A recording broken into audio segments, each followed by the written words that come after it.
Today's video is going to be about advertising. We're going to have a pretty lengthy discussion about what I'm thinking about doing and what the plans are for advertising. It's getting to that time where we have to make decisions on what to do next, and I'm not completely sure what the right moves are. So I'm getting some of my thought process out in this video.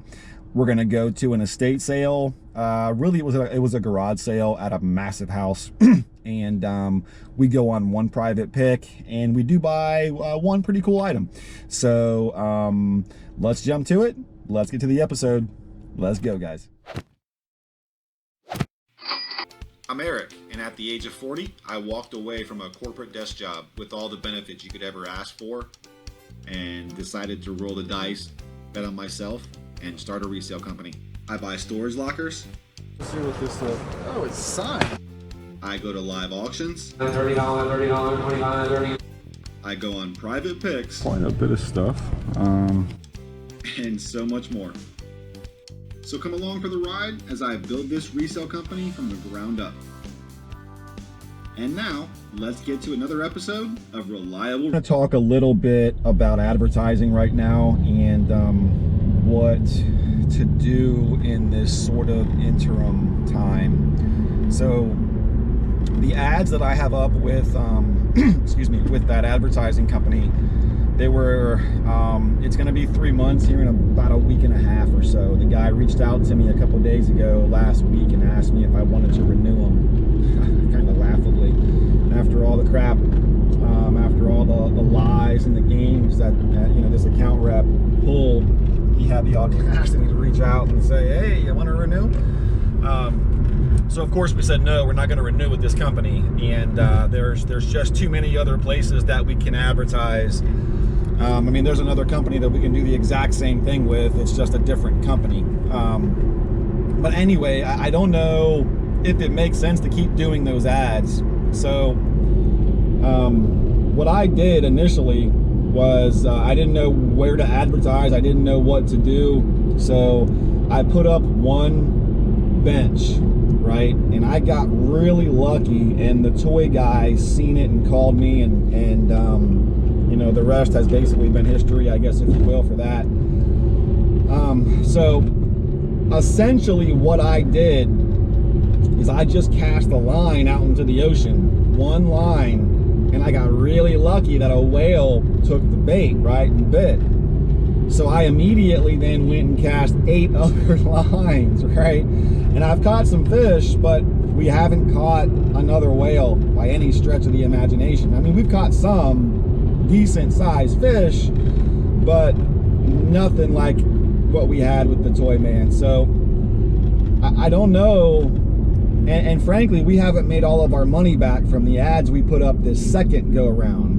We more than made the money back on the first one, but this second go around, I mean, we've probably made the money back or close to it, but we haven't made much of a profit from the ads being out. And they're going to come down, and they're all still out right now, but they come down, I think, December 8th or something like that, 18th, or I believe it's the 8th. So another week and a half. Now I have 2 of them that'll stay up a little bit longer. So I won't, so they won't be fully down, but they're coming down, and I'm not going to renew with this company. So I have to figure out what to do. Do I go with the other company, and throw more lines out there, right? Do I, you know, do I try to find a more targeted way to reach the people I'm trying to reach? You know, so for example, one thing I've been thinking of lately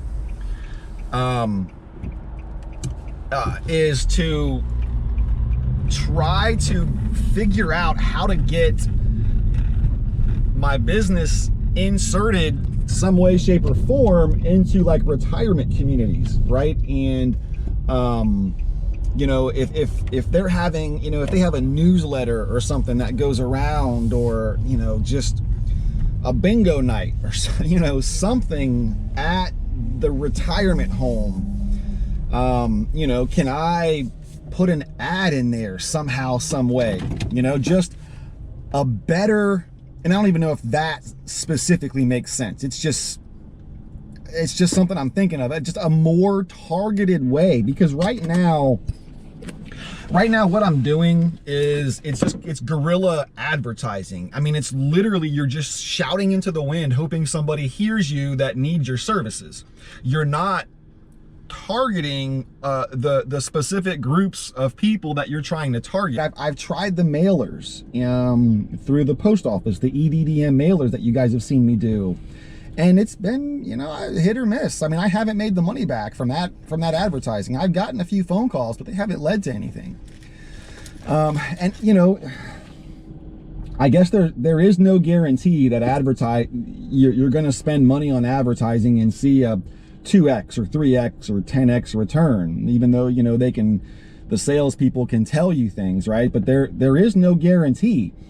You know, is it worded correctly? You know, maybe the guerrilla ads all over the road, maybe that is the right way to go about it. But maybe I need to have the ad needs to say something different, or it doesn't, because I got the toy guy with an ad just like this, right? So what do you do, right? And that's kind of where I'm at right now is, okay, I've tried some things at this point.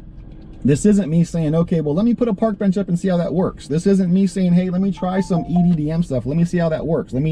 I've done some stuff now, and I can tell you this, it's not cheap to advertise. Advertising is relatively expensive. The one thing that I seen that gave the biggest return were the yard signs. But man, they're not cheap. I mean, they're cheap relative to a billboard, but only if you're looking at it from that immediate purchase, right? Because the yard signs are $4 a pop. I got it for 100 yard signs with the stakes. It's like $400 plus tax, right? So it's like $4 a sign, $4 and a nickel a sign or whatever. But if that sign gets taken down in 2 days and I have to go back and get another one and another one and another one, right? It adds up. And but you have 100 signs that you can go and blanket an area, right? Well, I only have a handful of benches. You know, so maybe what it takes is you gotta have a lot of them out there. Or, you know, there's the other ways, like, and I keep going back to this because I think it's, you know, finding some way to get to people who are getting at a stage of their life, and just the people who are, but then how do you target people looking to downsize, right? How do you find that? You know, what are the key words you put in to say, okay, I want to target someone who's looking to downsize? Like, you know, retirement is one thing. People who are looking to retire, they're looking to travel, they're looking to sell all of their stuff, buy a Winnebago, and I guess people still do that. You know, those types of folks.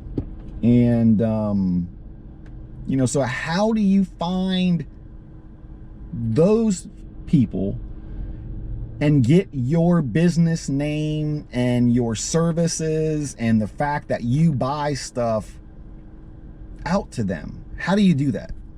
I do still have all of the digital ads. Those are all still up, right? All of the Facebook ads, all of the Nextdoor ads, those are all still up and running. And I've actually gone back into some of the Facebook ads and kind of revamped a little bit, reworded a little bit.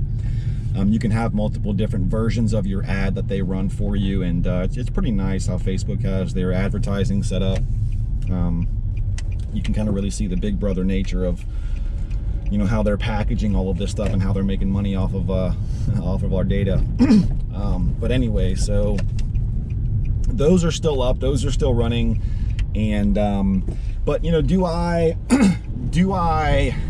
not do anything, right? Do I instead of putting up a bunch more ads, do I just kind of wait? Do I wait and get the shop up and running, which won't be immediate, by the way. We're talking, you know, if I move in there in a month or so from now, 3 weeks or so, 2-3 weeks or so, get myself moved in, start getting things set up, you know, then another month or so after that, get to a point where we can open. Well, I have to, between here and there, I have to survive and pay bills and and all of that stuff, right? So we still have to find merchandise. We still have to, you know, keep the eBay store going. And, you know, eBay sales are still good. They're not great. I mean, they're not bad compared to, they've fallen off a cliff compared to what they were those few months over the summer when we were getting 10 hot toys every other day from the toy man. Of course, right, the numbers are going to fall off because I don't have the $400 items to sell anymore. But the sales are still there. They're still daily and they're still consistent and they're fine. But we do need to keep that up as well. And we still need to find merchandise to sell at the auction house. We still need to find merchandise that for toy shows. We need to find merchandise for the shop, right? And so I am sitting on a bunch of merchandise over in my storage locker, so I'm not like hurting for it, right? But we need to keep, every time I take a carload of stuff out there, I need to put some stuff back in. And so it's fine. It hasn't been a problem. We're finding stuff, and you know, I'm not, this isn't, oh my God, woe is me, anything like that. This is just, what do I do? So, do we, you know, do I just wait until the shop opens up and just roll with what I have? You know, maybe go and get, in the interim, go and get some yard signs printed out and put those out around, and then hopefully that generates enough phone calls to bring in enough merchandise outside of garage sales and word of mouth and some other stuff. It is, you know, the word of mouth stuff is starting to happen, but man, it's a process, you know. It takes time. It takes time. But you know, we're out here and we're building it, you know. But so, you know, maybe that's what I do. Maybe instead of, you know, spending a couple $1,000s to have, you know, a bunch more park benches put out, you know, maybe I roll with the 2 that I'll have left. I have one that I actually purchased for a full year, and there's another one that didn't go up until late, so it'll stay up a little bit longer than the other ones will. So I will have a couple of lines in the water, you know, and you know, might get some bites there. We'll see. Hopefully some big bites, you know, right? Some whales will bite. But it's just, you know, in the interim between now and then, what do I do? How do I word the ad? So there's another, I don't want this video to be too long, but you know, one of the emotions, the feeling that I'm trying, okay, so let's talk about this for a second, and this video can just be long, whatever. So, when you're doing advertising, and I've probably said this before, but you know, whatever. So, and I forget the name of the book, 12 Marketing Masters or whatever it was, and they were in that book. They were talking about how, you know, makeup companies, just as an example, it's easiest one for me to remember, that when they're doing their advertising and their marketing, and I mean, we've all seen a commercial for a lipstick or whatever, and you know, it's a 30-second commercial, and the first 29.8 seconds is just some hot chick standing there, you know, barely dressed, and then that last 0.2 seconds is, you know, bloop, here's a quick shot of the lipstick, right? Because they're not actually selling you the lipstick. I mean, while that's what you're buying, that's the physical piece of thing that you leave with, what you're actually buying is the hope that you're gonna buy that lipstick and look like that chick in the ad, right? That's what it does to us mentally. That's what those ads do. That's why they do them, because they're successful. And that's the feeling that we get when we see that ad, is that hope. I hope that if I buy this product, I will look like that. Okay, so what are my ads? What are the feelings that my ads are putting out there? Well, I don't know, right? Because it's just we buy and some stuff. I don't know. What I'd like to, the feeling, the emotion that I would like to stress is freedom. I think with makeup companies, you're trying to sell hope. Hope is the feeling you're trying to sell. With a company like mine, who is looking to help you downsize and remove the clutter from your life, we're trying to give you the freedom back, the freedom to of your space to do with what you please.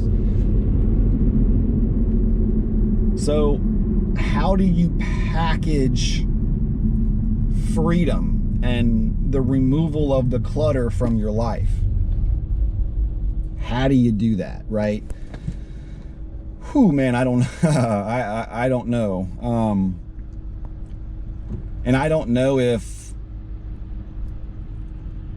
just by putting red, white, and blue, by putting the freedom colors in an ad, will that endear a freedom feeling because of the colors, right? You see red, white, and blue, you think of the flag, you think of freedom. You know, is that how you trigger it? Is that how you trigger that emotion? Is that how you do it? Do I put a friggin' American flag on my ad, right? Is that how you do it? So do I change my logo from an R that's navy blue, in some cases red, whatever, I like it on this shirt, but to maybe it's red, white, and blue striped, right? So maybe it's this R, but it's red, white, and blue. I don't know, right? So maybe that works. You know, maybe we do that, and maybe that is one way to go about it. I don't really know, to be honest. I don't really know. But it might. So anyway, that's the funness I'm going through right now. I mean, what do you guys think, right? So you've got a couple of ads that are out there, guerrilla marketing style. You're screaming into the wind, hoping somebody hears you. Those ads are about to come down. Do you put them back up? I mean, with a different company, or even do you just bite your tongue and go back with this same company? So yeah, they played some games with you, but is that just business? I don't think so, but maybe it is. Or do I just get some yard signs in the interim between now and when the shop opens? And then, you know, if you build it, they will come, right? When the shop opens, people will just start funneling in because it's there.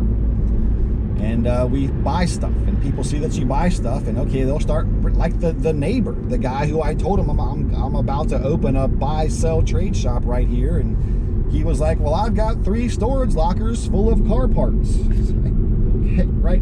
Like, do I just have to get there? I don't know.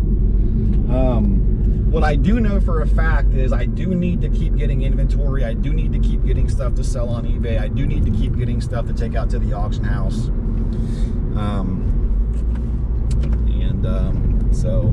And the ads that I do have are coming down. The physical ads, the digital ads are still there. And I mean, we can pump a bunch of money there and see what that does. I mean, now that's another option we haven't talked about yet, because right, at least in depth, because I am advertising digitally.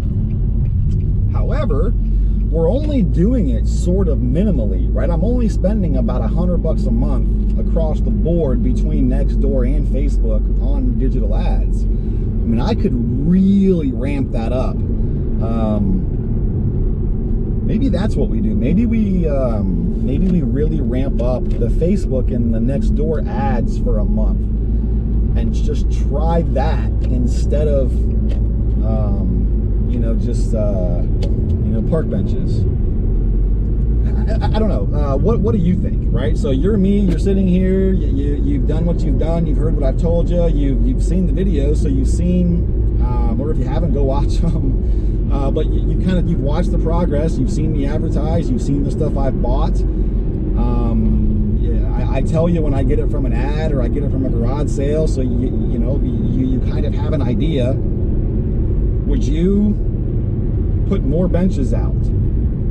Would you do it with the same company? Would you go with a different one? Would you look into radio or something like that? Would you just do yard signs and just suck it up that they're only going to make it for maybe 2 days for every one that you put up and go get them printed every week? Would you do that for $400 for 100? Do you do that? Do you pump more money into Facebook and Nextdoor and Instagram for ads over there? Do you do that?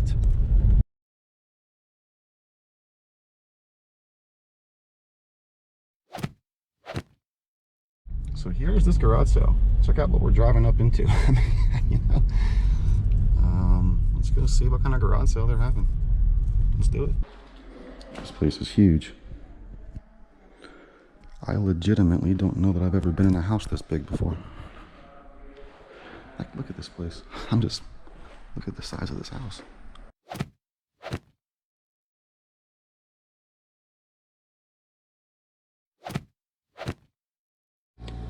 All right, guys, so here is it's the Rocky Horror Picture Show movie poster. It's laminated on this board here.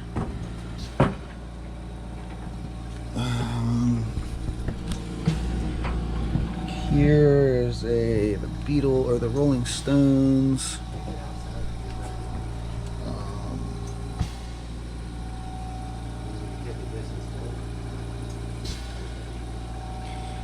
Yeah, we got to get pictures of all of it. You got a couple of them here.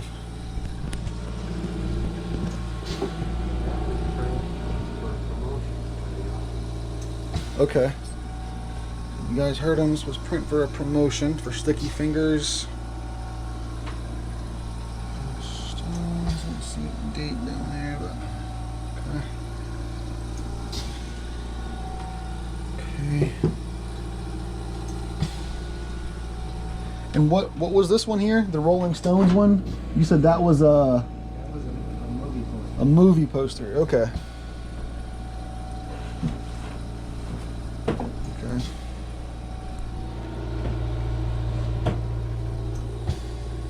Okay.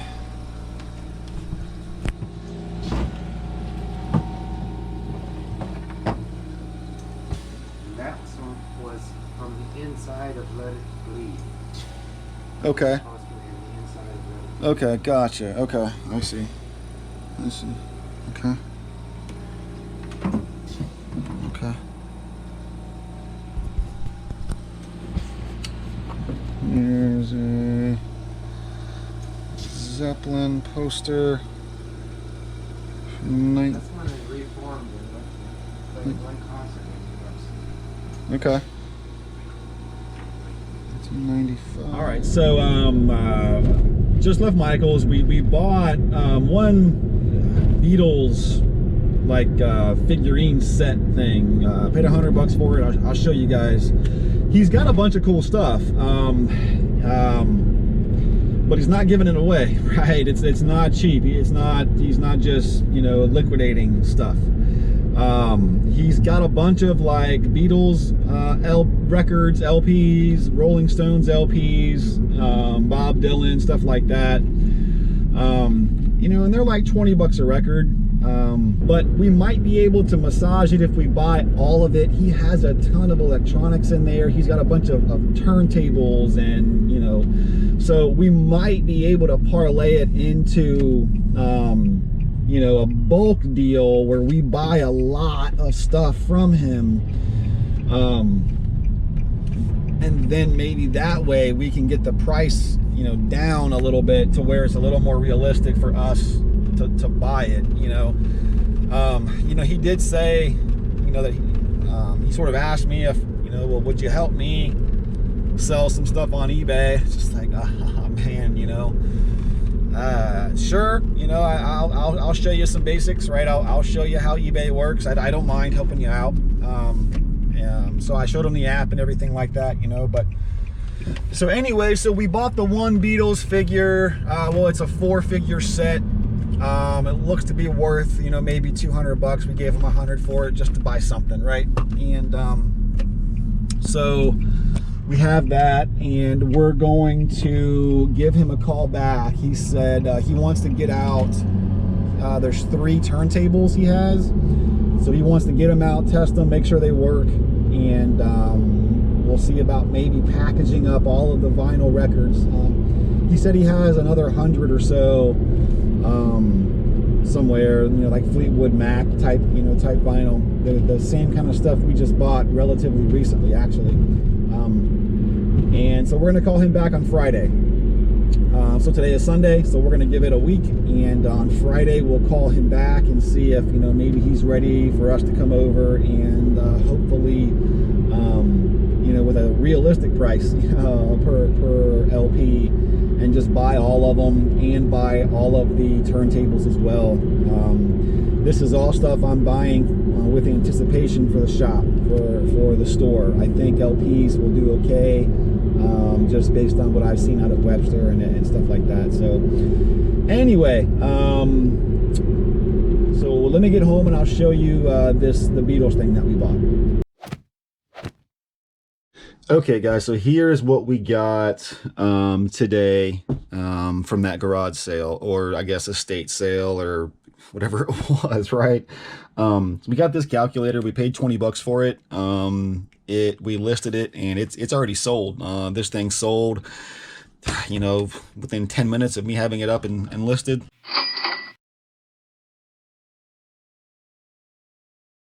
And you have to love calculators, man. If you price them right, they will sell, they will fly.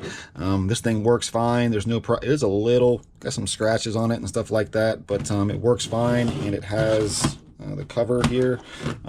So I like selling calculators. I sell these things all day long. Again, if I could find them all day long, especially for 20 bucks, whenever I can sell it, and it will sell, I can list it and it will sell within 10 minutes for, I think it was $68, something like that, free shipping. Probably cost me, $5-6 bucks to ship it, so,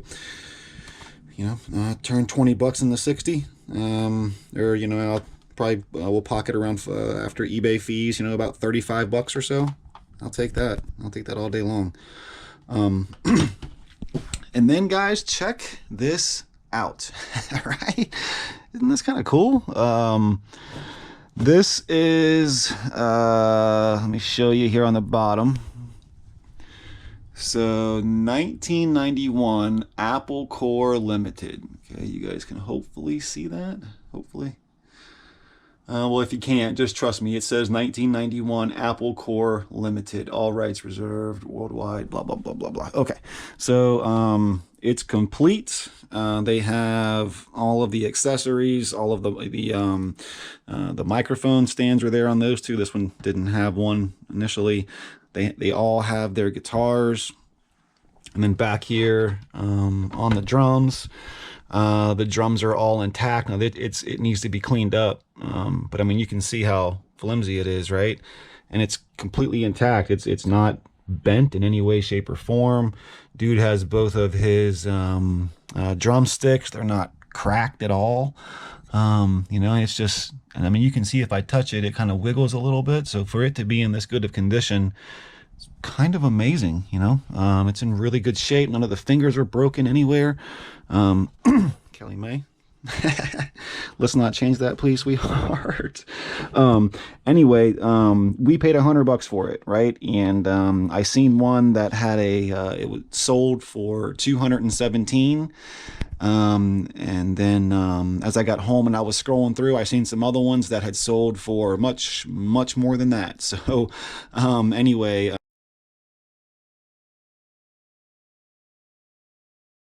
This could be a huge home run, even if it only sells for, you know, $300-400. That's a, you know, $100 into $300, you know, $200 profit. I'll take it. Anyway, so that's, you know, that's pretty much it. That's pretty much it for this video. Ooh, Kelly May. So like, comment, subscribe, all the YouTube stuff down below if you want to, and come back tomorrow. We'll do something else. Say bye, Kelly May. Say bye, sweet girl. Say bye. Bye, y'all.